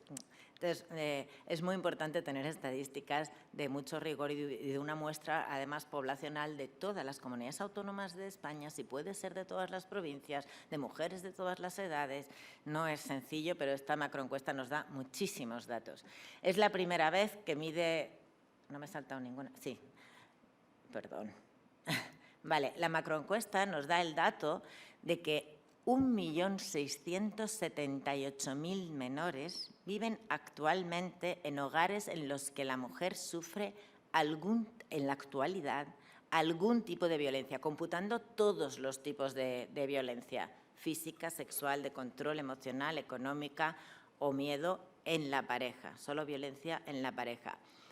Teresa Pramato ha dado el dato de 265.000 menores, es perfectamente compatible porque estos son los que viven violencia física o sexual dentro de la pareja. Pero si computamos todos los tipos de violencia que mide la macroencuesta, el dato es este, que es aún más escalofriante que el anterior. Y hablando de adolescentes, las mujeres o jóvenes, las mujeres de 16 a 24 años han sufrido violencia sexual fuera de la pareja a lo largo de sus vidas en mayor proporción, bastante mayor proporción, casi el doble, que las mujeres de 25 o más años. La prevalencia del acoso sexual, que se ha medido por primera vez en esta macroencuesta, porque lo bueno de las macroencuestas es que además se van incrementando los ítems que se miden, entre las mujeres de 16 a 24 años, aparte de ser muy superior al de las de 25 o más, es del 60,5%. Cada vez que alguien se dirige a un auditorio, está dando clase o en un concierto a 100 mujeres, más de 60 han sufrido acoso sexual. Esto también sirve para cambiar el lenguaje, a veces la percepción y a veces los chistes que nos podemos permitir o algunos comentarios, porque estamos hablando a un 60% de víctimas de acoso si estamos hablando de estas edades. Y el 34,7% antes de cumplir los 15, frente al 38% y al 16%, que son los datos que se obtienen en mujeres mayores de 25 años. Y la prevalencia del stalking o acoso reiterado, que no es necesariamente sexual, sino esto por redes de insultos de quiero verte, de quiero salir contigo, de tal, pero no necesariamente con contenido sexual, de 16 a 24 años también es superior al de las mujeres mayores y lo ha sufrido el 26,2% en alguna ocasión y el 13% antes de cumplir los 15 años de edad, frente a los datos inferiores de las mujeres que tienen más de 25. La macroencuesta es de mujeres residentes en España, perdón que me repita, pero quiero que quede muy claro, mayores de 16 años. Cuando tiene algún dato de esto lo sufrí en la infancia o antes de los 15 es porque las mujeres mayores de 16 dicen esto lo sufrí antes de cumplir los 15. Pero también hemos hecho varios macroestudios de menores de edad para preguntar a las propias personas menores, de 14 a 18, de menos de 14 no. Se realizan otras mediciones a través de otros departamentos, de medicina, pero este es un estudio sobre la realidad que viven la violencia machista o la violencia contra las mujeres siendo en la adolescencia. Y hay dos estudios distintos que son de los que les voy a dar datos. Aparte de la macroencuesta.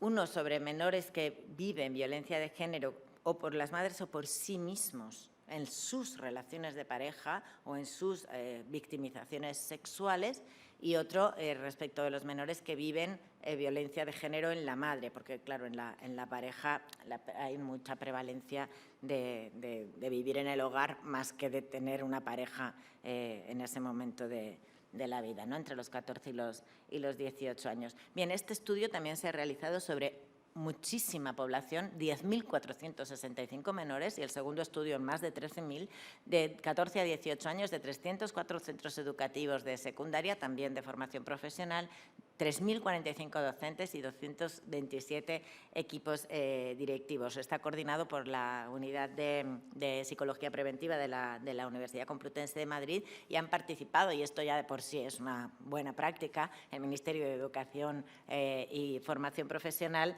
en las consejerías de educación de todas las comunidades y ciudades autónomas, de los 19 gobiernos autonómicos computando a las ciudades y la delegación del Gobierno contra la Violencia de Género que depende del Ministerio de Igualdad. Los resultados son que un 24,7% de los adolescentes ha conocido alguna situación de violencia de género contra su madre. Esto es curioso. Me voy a tener un segundito. Las madres en la macroencuesta dicen que sus hijos se han enterado de su violencia en menor cantidad. Las mujeres no exageran la violencia de género que sufren, la minimizan. Y los adolescentes y las adolescentes se dan cuenta, se perciben más que lo que las madres creen que perciben. Es decir, las mujeres creemos que tapamos más que lo que un adolescente ya entre 14 y 12 años y 18 años percibe y realmente se percata. Un 77,5% de los menores expuestos a la violencia de género sufrió maltrato directo. Las madres decían también un 51%. O sea, hay 20 puntos de diferencia cuando preguntas a las mujeres que son sinceras y que minimizan la violencia que sufren sus hijos, no porque no le den importancia, sino porque creen que han conseguido tapar. Luego, esto es lo que decía Teresa, en un hogar donde se sufre violencia, no hace falta que la hayas presenciado en el sentido de percibido por tus oídos y tus ojos. Lo hablábamos, ¿te acuerdas?, al inicio de la violencia de género con los niños pequeñitos que se escondían y decían, no están en la habitación, por favor, está escondido muerto de miedo. Y el miedo es un síntoma, y un síntoma que no es sencillo y que te forma mucho. Nosotras decimos mucho que la violencia de género no es violencia doméstica, es violencia que domestica. Domestica a las mujeres mediante la violencia en la pareja y fundamentalmente la violencia sexual o el terror sexual y desde luego cría a unos niños y niñas en unas condiciones de miedo. Bien, y el 70%, es el último dato en esta diapositiva, de quienes respondieron que la madre había sufrido maltrato, respondieron que el maltrato lo había realizado su padre.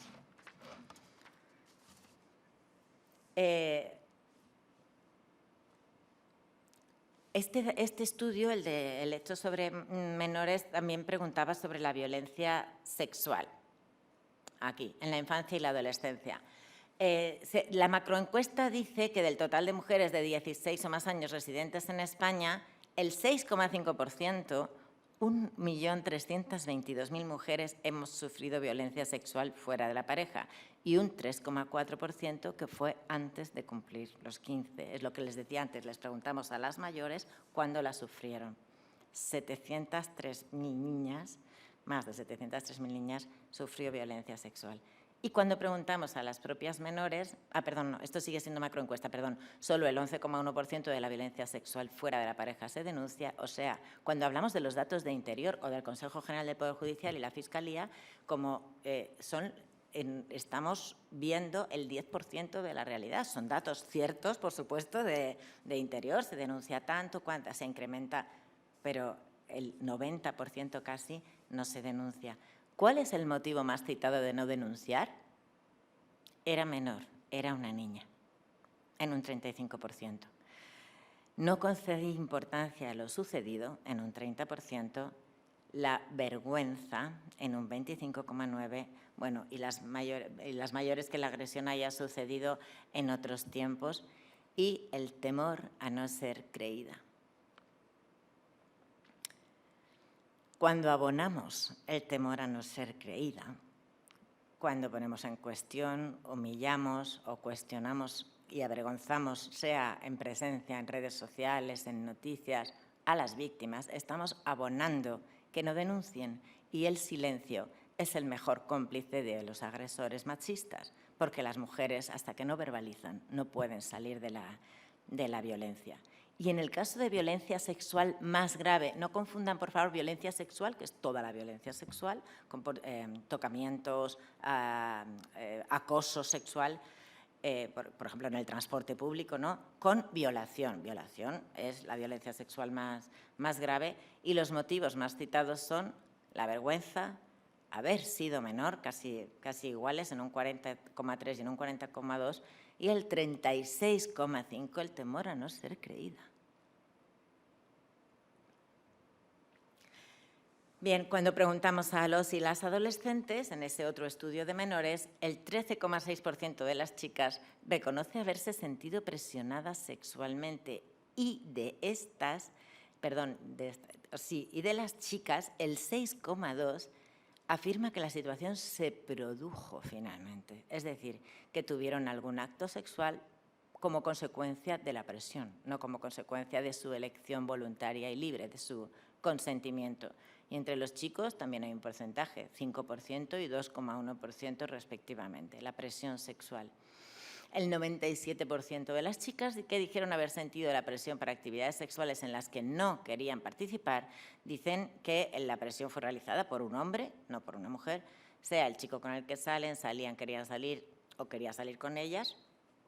un 54%, con el chico fuera de la relación de pareja, el 48,5%, y ya un hombre bastante mayor, un porcentaje inferior, el 22,6%, y otra persona, un 19,7%. La violencia de género en la pareja vivida por los adolescentes, lo que les decía de su propia pareja, aunque todavía estemos hablando de personas de 14 a 18 años, el 16,9% dice que su pareja les ha insultado o ridiculizado. Se hacen este tipo de preguntas y no si sufres violencia de género. Claro, en las buenas encuestas no se pregunta, ¿tú sufres violencia de género? Porque mucha violencia no se autorreconoce. Entonces, lo que se hace son preguntar sobre estos ítems que son mucho más concretos y que se responden de manera sincera, claro.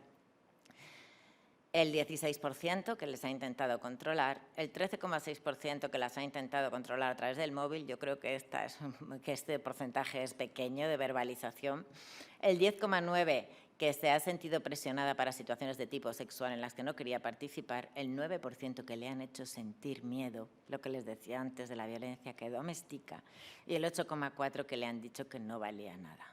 En una relación de pareja, no por la calle.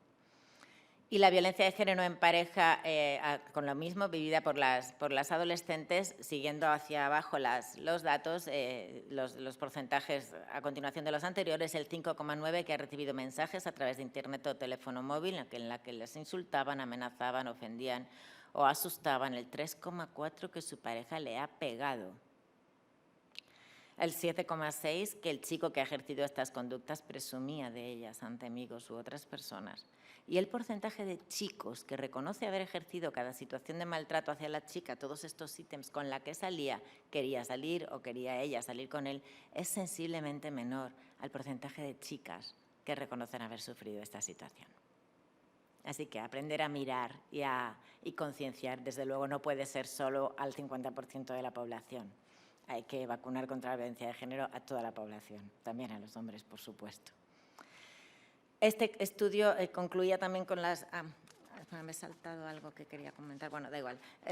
Concluía también con las conductas de riesgo a través de las nuevas tecnologías. El 74,2% ha dado el nombre y apellidos a desconocidos. El 60% ha aceptado a desconocidos como amigos en la red o como amigos... Sí, o a personas desconocidas. El 62,5% ha respondido a un mensaje en el que le insultan. El 53,8% ha llamado a alguien para molestarle. En fin, ahí tienen los datos. Alrededor del 30% de adolescentes ha realizado alguna vez algunas de esas conductas de mayor nivel de riesgo, como quedar con alguien a quien ha conocido por Internet, colgar una foto suya que sus padres no autorizarían o hablar de sexo con alguien que han conocido a través de Internet. Este otro estudio es el segundo que les comentaba, que es el de la violencia contra las mujeres en la adolescencia en España. Este es de este año 2021. Casi 1 de cada 4 adolescentes, el 24,7%, ha conocido alguna de las 12 situaciones de violencia por razón de género en la mujer por la que se le pregunta. Y las situaciones más frecuentes son la de violencia psicológica, insultar o ridiculizar y hacer sentir miedo. Y el 7,1% ha tenido conocimiento de agresiones físicas. Cuando se les pregunta quién ejerció el maltrato sobre su madre, dicen que en el 70% solo por su padre, en el 24,6% solo por otro hombre y en el 5,4% ambas cosas, por su padre y por otro hombre. 3 de cada 4 menores expuestos a violencia de género de su madre, o sea, sobre la mujer que es su madre, en su hogar, digamos, ha vivido también maltrato directo hacia él o la menor por parte del hombre que la había maltratado. Ese 77% que decíamos antes, aquí un 75% lo verbaliza. No sé si me da tiempo a decirlo todo. Las condiciones de... sí que quería decir una cosa. Se estudiaron en esta investigación todas las condiciones de riesgo de la reproducción de la violencia que es necesario ayudar a superar, ¿no? Esto está más dirigido a educadores o a hermanos mayores y a personas que ya están incidiendo con adolescentes. Pero... hay algo, sufren menor autoestima, problemas de salud física y psicológica, un uso más problemático de Internet, más riesgo de de adicción, consumo de fármacos, tranquilizantes y antidepresivos y de tóxicos en general, tabaco, alcohol, cannabis, otras drogas ilegales, problemas académicos, absentismo, repeticiones, menores expectativas de seguir estudiando, menor integración en el grupo de iguales, actitudes sexistas y justificación de la violencia y estrés al contrariar los estereotipos sexistas. ¿Qué quiere decir esta fórmula, que es un poquito demasiado técnica? Hablamos poco del estrés que verbalizaban también los chicos, adolescentes y jóvenes, del rol de género sexista que se les impone en la educación tradicional. Eso a ellos también les crea mucho estrés desde que nacen, casi desde que son muy niños, y 24 horas al día cumpliendo un patrón patriarcal que también les estresa y también les quita salud a ellos. Son los que han escuchado más consejos a favor de la violencia y del dominio del hombre en la pareja. Esto es muy curioso. Este dato anualmente nos ha sorprendido desagradablemente porque se siguen escuchando demasiados consejos a favor de la violencia y del dominio del hombre en la pareja. Ha disminuido algo lo que se oye en casa, ha disminuido significativamente, perdón, lo que se oye en casa de los celos son amor, o tienes que encontrar a tu media naranja, como si fuéramos medias personas, sobre todo dirigido a las chicas, pero sí incrementa el consejo tipo si te pegan, pega. Y lo que quería aclarar es que es verdad que la exposición, como ha dicho perfectamente Teresa, a la violencia de género en la madre incrementa el riesgo de estos problemas. Pero las personas que se dedican a la educación nos piden, por favor, que digamos mucho, y es cierto que según el estudio no los determina. ¿Qué significa esto? Que la mayoría, pese a tener más riesgo de violencia y haberla vivido, no reproduce la violencia de género que sufre en casa, tiene mayor riesgo, pero no hay que estigmatizar, además de ser víctimas, a los niños y niñas que la han sufrido diciendo vas a ser un maltratador o vas a ser una víctima maltratada. Muchos, con muchas herramientas de educación, etcétera, salen de la violencia y quieren salir de esa violencia. Lo digo porque hay veces que se dan los mensajes completos muy bien, es el caso de Teresa, es el caso de Delegación, pero a veces se lanzan estos mensajes de una manera que encima de haber sufrido violencia de género en tu madre o en tu casa, o sea, la que sufre tu madre, de tu padre o en tu casa, pues además se te tacha de futuro maltratador por la sociedad, ¿no? Y respecto de los roles sexistas, bueno, lo que sí que incrementa mucho el riesgo de reproducción intergeneracional es la mentalidad que conduce a la violencia de género. O sea, esos mensajes sexistas y patriarcales sí incrementan el riesgo de reproducción intergeneracional. Por eso insistimos tanto en que el silencio es cómplice y en que el negacionismo es contrario a la violencia de género. Y una educación afectivo-sexual sana, adecuada a cada etapa educativa, evidentemente, la educación para la igualdad es la única vacuna.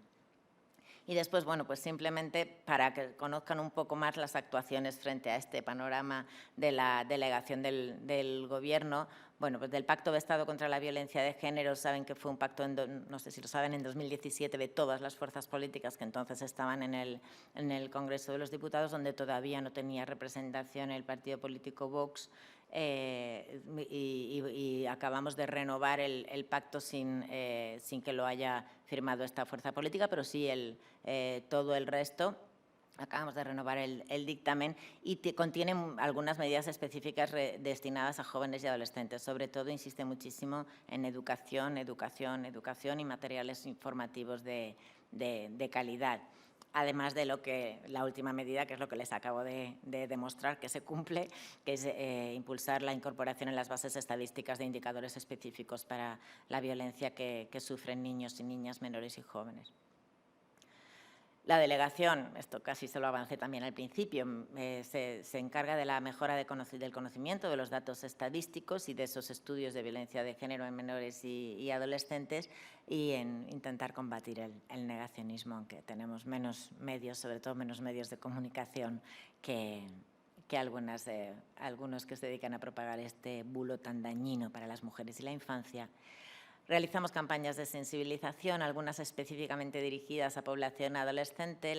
Esta última fue solo en redes, no en televisión ni radio, porque en esta edad no están viendo televisión ni escuchan la radio. Esta era no a la violencia sexual y no a la violencia machista, y el lema "el sexo es un sí".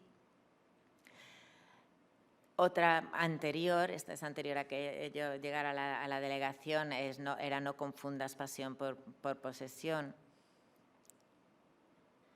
Y hay otros materiales de sensibilización e información de los que creo que habrán oído hablar. El punto violeta, contiene un código QR que tiene una guía que es muy clara, no es demasiado para especialistas, ni contiene todos los recursos contra la violencia, pero es muy clara en el sentido de si sufro violencia, qué hacer, pero sobre todo si soy testigo de violencia, si conozco un caso, qué hacer, porque la ciudadanía nos estaba diciendo mucho qué hago. Bueno, es que al 016 se puede y se debe llamar sin ser la víctima, que desde marzo de 2021 el 016 atiende todas las formas de violencia machista del Convenio de Estambul, también la violencia sexual, que si llaman niños o menores de edad se les deriva al teléfono de la Fundación ANAR, pero y por supuesto los teléfonos autonómicos que tienen convenio con el 016, pero nos interesó mucho que la gente preguntara esto,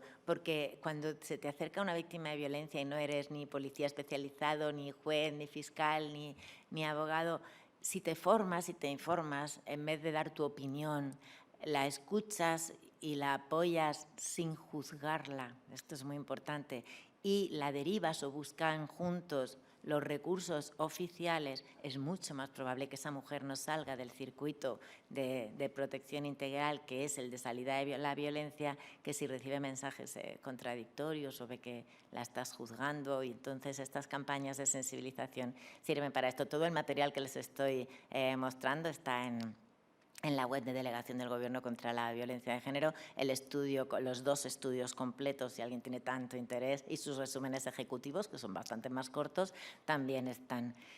Y bueno, y ya por terminar, que hay mucha labor de sensibilización con fondos del Pacto de Estado, que verán que no están firmados por la Delegación del Gobierno, sino, bueno, a veces pone Pacto de Estado y son de las comunidades autónomas o los ayuntamientos, porque un pacto esencial fue financiar siempre la lucha contra las violencias machistas con dinero, con presupuestos generales del Estado, con 100 millones para las comunidades autónomas, 20 millones que este año han sido 40 para los ayuntamientos, en consonancia con ese grito feminista de menos lacitos y más dineritos que nos decían en la calle con mucha razón.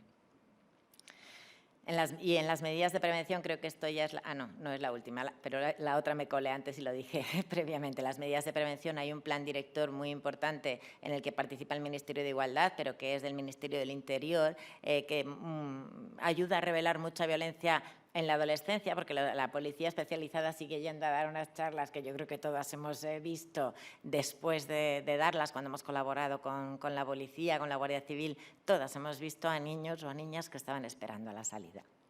Eso es algo emocionante, que la policía tiene muy claro que sucede cuando dan las charlas de formación y que siempre, de hecho, no va nunca uno.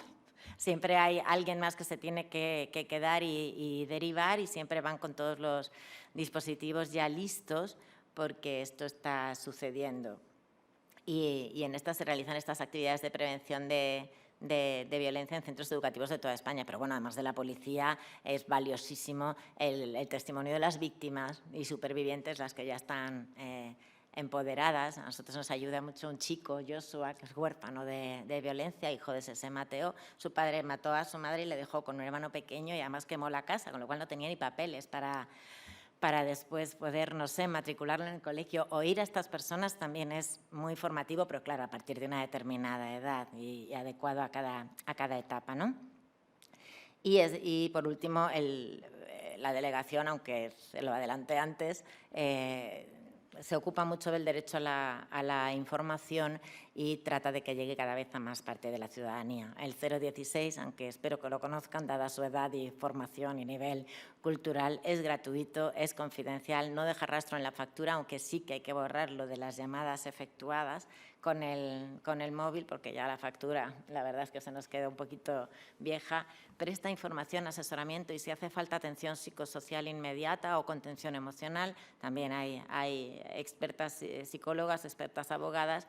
Y es accesible vía WhatsApp por primera vez desde fue desde el estado de alarma, que pusimos otros números rapidísimo. Nos dijo la ONU que había sido un gran procedimiento, una buenísima práctica del Gobierno español y después ya conseguimos que además fuera el número 600-000-016 porque los 9 dígitos que nos dieron en pandemia eran muy difíciles de recordar, pero esto significó en la pandemia que las mujeres estaban encerradas con su agresor y con sus hijas e hijos 24 horas al día y además no podían hacer ni siquiera la llamada al 016 en voz alta. Se multiplicaron los correos en el 016 online, que es otro modo de contactar con el 016 y sobre todo por WhatsApp, que es evidentemente lo que usan también las más jóvenes. Y bueno, toda esta información, insisto, y mucha más, la tienen en la web de Delegación del Gobierno contra la Violencia de Género. Espero que les haya servido y si quieren más información acudan a ella porque es una web muy visitada y muy referente a nivel internacional de la que más o menos estamos muy orgullosas, aunque la gente de la generación de ustedes la encuentra evidentemente como muy poco intuitiva. Estamos intentando cada vez hacer más infografías y menos PDFs. Así que disculpas por la parte un poquito vieja de la Administración General del Estado, pero la gente joven nos dice que cuando acude sí que aprende. Así que eso espero que les suceda y muchas gracias.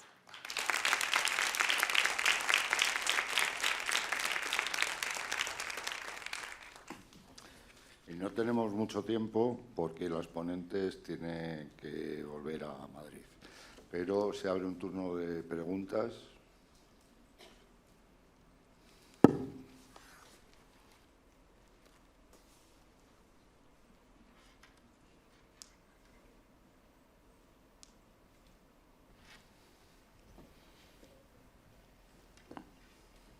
Hola, buenas tardes. En primer lugar, muchísimas gracias por la exposición y el cuadro tan riguroso que nos han presentado sobre un tema del que todos hablamos, pero del que los datos muchas veces no nos llegan, con lo cual, pues, en primer lugar, muchísimas gracias. Los datos que nos habéis presentado lo que nos vienen a decir es que la cultura patriarcal sigue actuando y sigue de alguna manera ejerciendo su poder y está teniendo sus consecuencias. Y mi pregunta es si en esa reproducción que nos habéis dicho intergeneracional y cultural de estos modelos normativos de la violencia, si habéis observado, sobre todo en los jóvenes, porque a mí me parece muy preocupante que esto esté ocurriendo entre adolescentes, porque esto significa que va a haber una reproducción de modelos culturales o que se está produciendo esa reproducción de modelos culturales.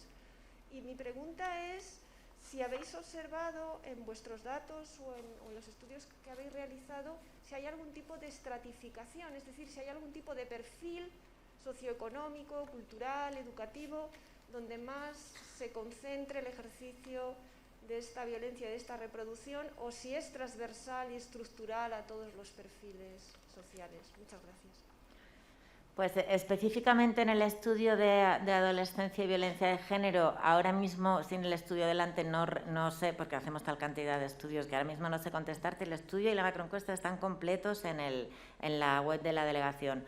Pero sí, o sea, es verdad que las personas que evidentemente tienen menos herramientas culturales, sociales, económicas, las tienen para todo, también para la salida de la violencia.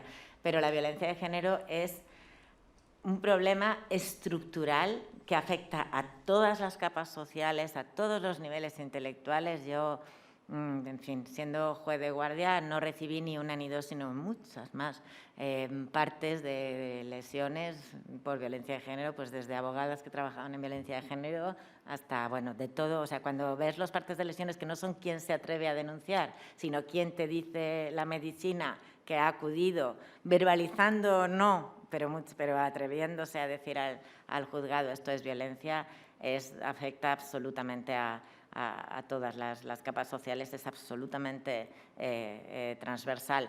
Es más, según nuestros estudios, aunque este no es muy reciente, se verbaliza menos en las capas sociales más altas. Pero por esto mismo, porque tienen otras salidas de la violencia, que no es reconocer la violencia, sino ir a una separación o un divorcio pactados, o más hogares y más metros cuadrados y más posibilidades de salida de esa situación. De todas maneras, si te interesa específicamente, como no te he contestado a la estratificación, puedes comparar, porque además este estudio tiene como, ya es el tercero, el de menores, ya tiene una evolución estadística significativa. ¿Alguna pregunta más?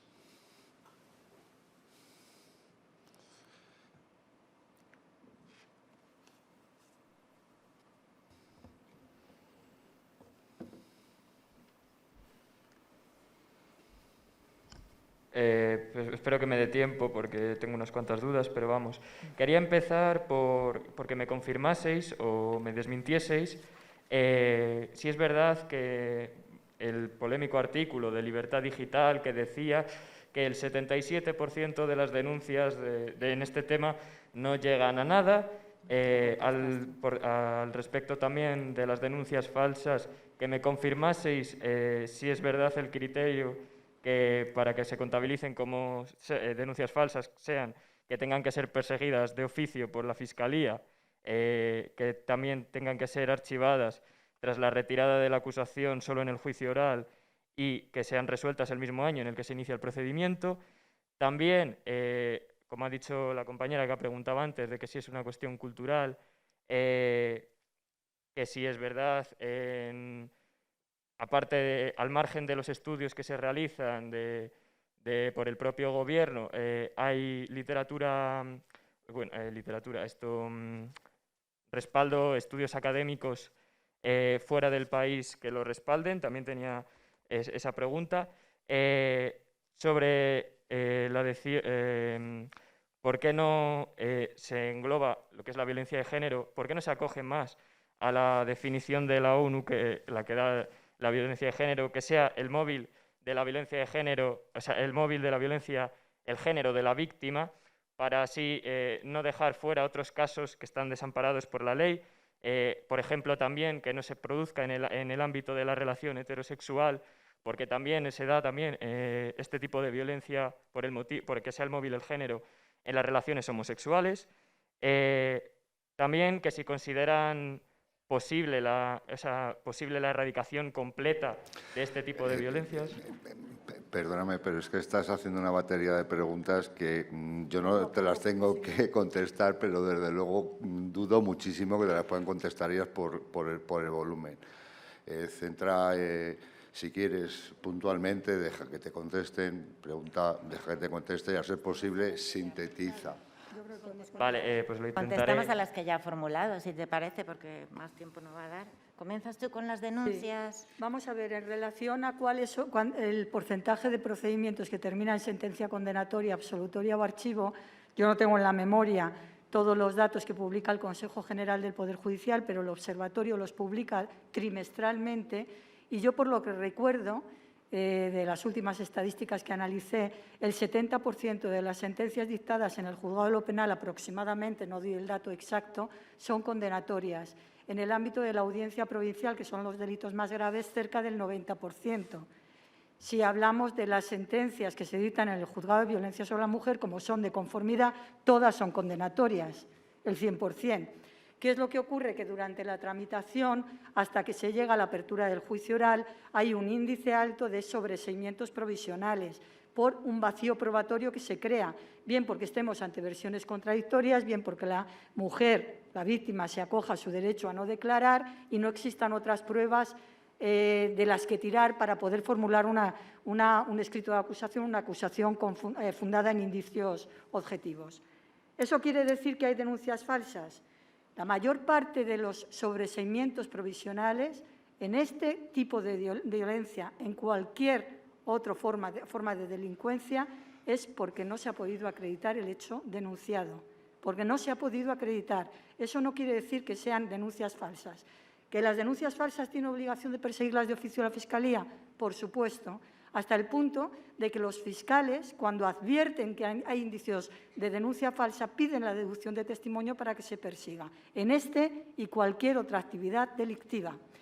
Se hace un seguimiento por parte de la Fiscalía de Sala de las denuncias falsas, es decir, de los procedimientos que se han incoado por denuncia falsa, bien a petición del Ministerio Fiscal, bien a petición de otra parte, bien por deducción testimonio de oficio por parte del juzgado.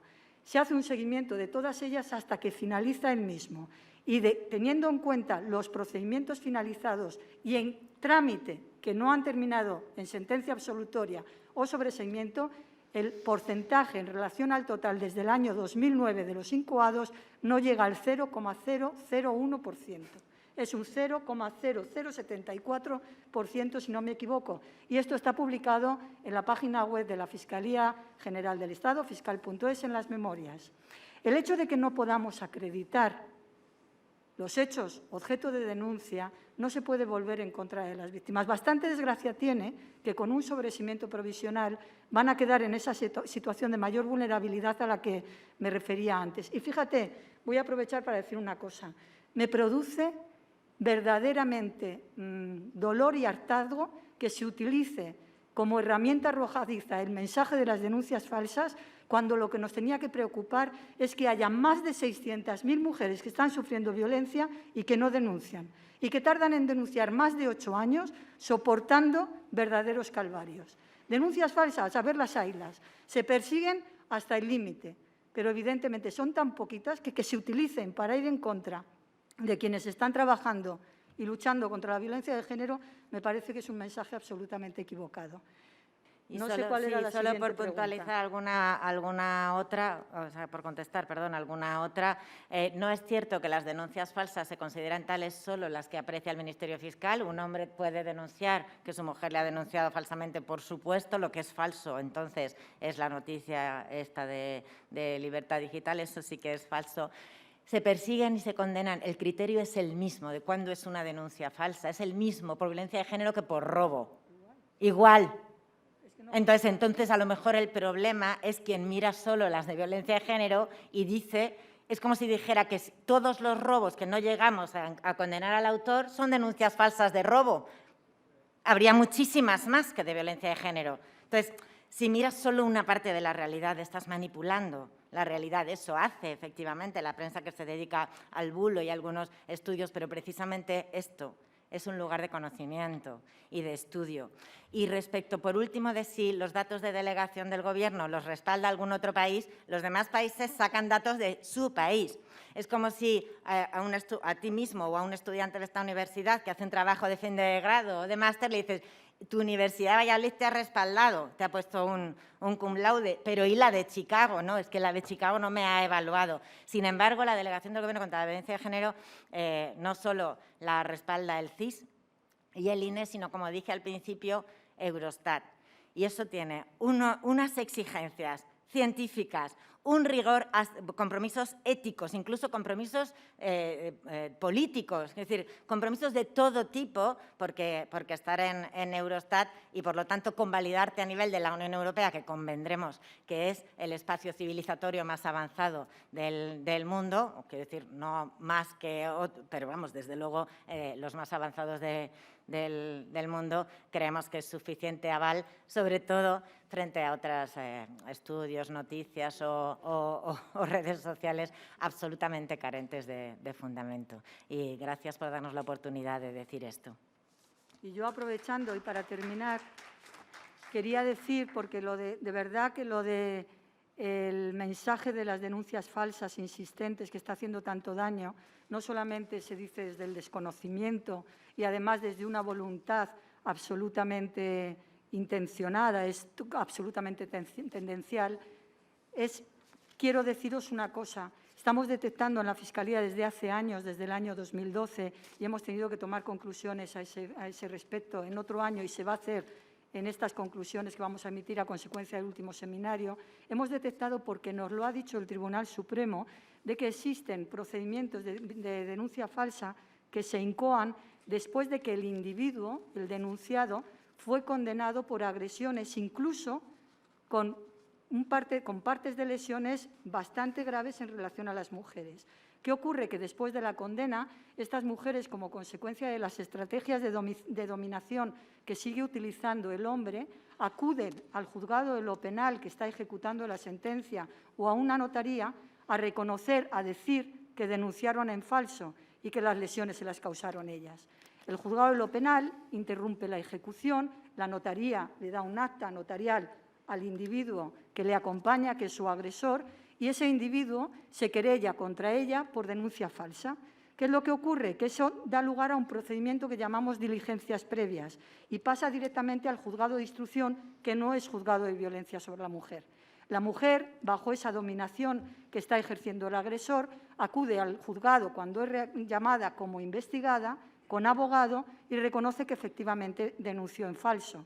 Se le condena, se transforma en lo que llamamos juicio rápido y se le condena en conformidad.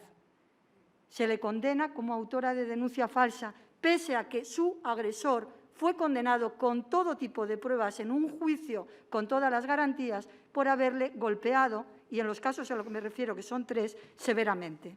Esta señora es condenada por denuncia falsa. ¿Y sabes lo que ocurre?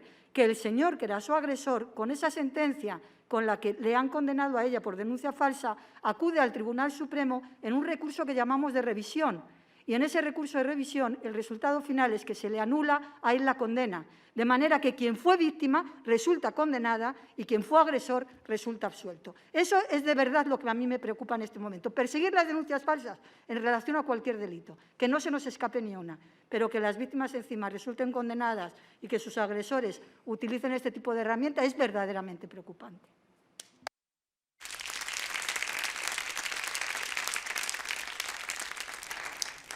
Creo que son las 7 y con lo cual solamente quiero puntualizar a raíz de lo que estáis diciendo, que me parece brillantísimo. Vamos a ver, yo soy abogado de oficio desde hace casi más años de los que quisiera acordarme. ¿De los que tienes? Casi de los que tengo no, pero no muchos menos. Llevo asistiendo a víctimas y llevo asistiendo a agresores en el juzgado de violencia, en los juzgados de instrucción en guardia, etcétera, etcétera, años. Os puedo asegurar, sin ningún género de duda, de que hay muchísimos más delitos que se marchan impunes, precisamente porque la víctima hay veces que no quiere denunciar a su pareja porque se acoge a su derecho a no declarar contra su pareja, etcétera, etcétera, que denuncias falsas. Yo, en todos los años que llevo ejerciendo, honradamente, no puedo decir que haya presenciado un único asunto de violencia falsa. De verdad, ¿eh?